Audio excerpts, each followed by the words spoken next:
What's up, guys? This is a video where I talk about a series and try to convince Josh to read it. Again. Yep. So, it's a common theme. Yeah, so I just finished Killed the Hero, which is a South Korean light novel. I don't know of if there's anything else besides a light novel. It's available online, but it's a story free online. Yeah, that's why I read it. So it's a story of a post-apocalyptic world where if you watch like the anime Gate, where there's gates to other worlds, there's basically like dungeons that release monsters, and these monsters are somewhat resistant to conventional weapons. So we talking kaiju level threats? Big ogres, yeah. Right, there's some ants, big ant boys. And so our hero gets summoned from the past where his goal to save the world failed one time because of a major betrayal by a main character. And now his goal is to kill the hero of the world, who's actually a jerk. Wait, you're not talking about Samurai Jack, are you? Because that sounds very similar to Samurai Jack. That's a good series. So yes, in this world, basically like the god of the universe created a game, so it's the humans versus the dungeons that are popping up and the players. Okay. So it follows most South Korean, not most, but a lot of South Korean light novels are pretty game-like. So this one does have some game-like elements where he has to pick a class. And then based on if like the mini god who's like the head of his class, if he satisfies his conditions or like he's doing stuff that makes the god interested, he gets more power. Okay. So he basically chooses the necromancer class. So that's kind of the one that I've heard that may be illegal. In Cyrodiil. Yeah. But yeah, so we get to see a lot of really cool, interesting necromancy stuff over the course of the novel. Eventually, you also get really good character building with different characters as they level up. There's like 7 levels of dungeons that are like A. So there's like level 1 dungeon that's A, B, C, and then level B. So you have to get through. He goes through all the different dungeons, and then like there's one final dungeon that, you know, if they defeat it, then the game people lose the powers.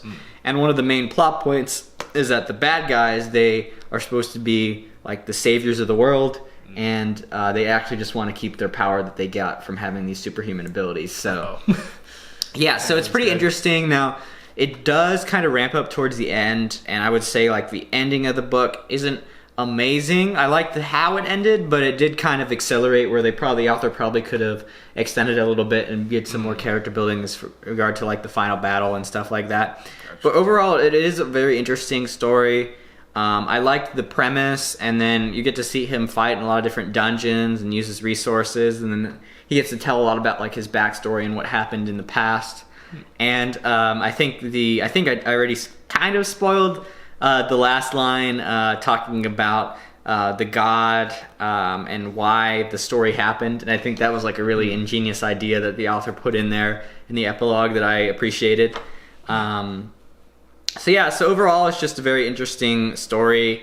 You have a lot of interesting characters. There's about 2 or 3 people that become his like partners that they realize that these people are bad. And so a very close snip. Yeah, there's really only 2 or 3 main characters. That's nice. And there's really no romance or like side plots of that extent. It really is rare.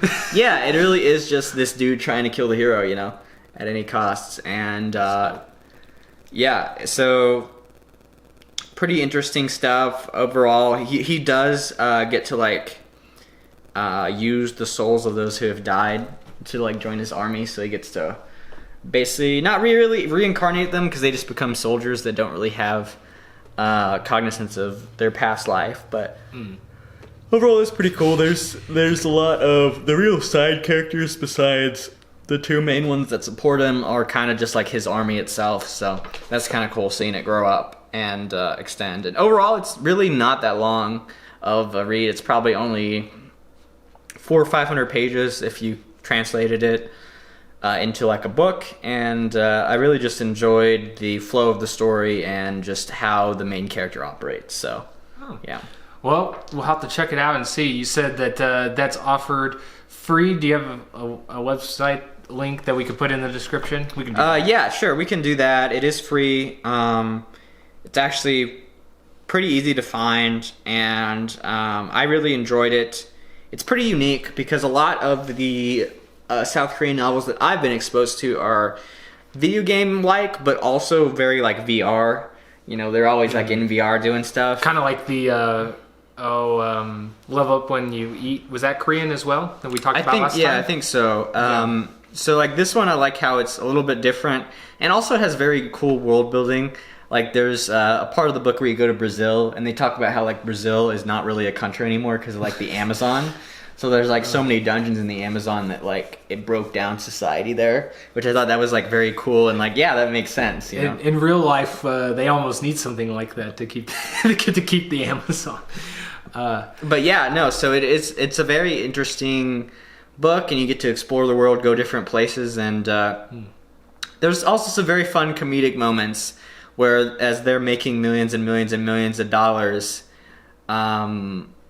he refuses to buy a good lunch for his friends. It's like, you can have McDonald's, that's all you can have.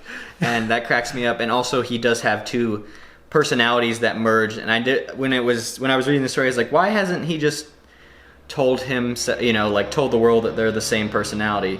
And at the end, it really had an interesting way of doing that. So of bringing them together. So cool. Yeah, it was very cool. So I would suggest that you can read it. I want Josh to read it here, so hopefully in the near future he will, and you can definitely check it out in the description. So well, I'm gonna be looking in the description for it unless you send it to me. So I'll send it to you. Don't worry. All right. Well, that's another chapter of outside of Japan books. I read, yes. Yeah.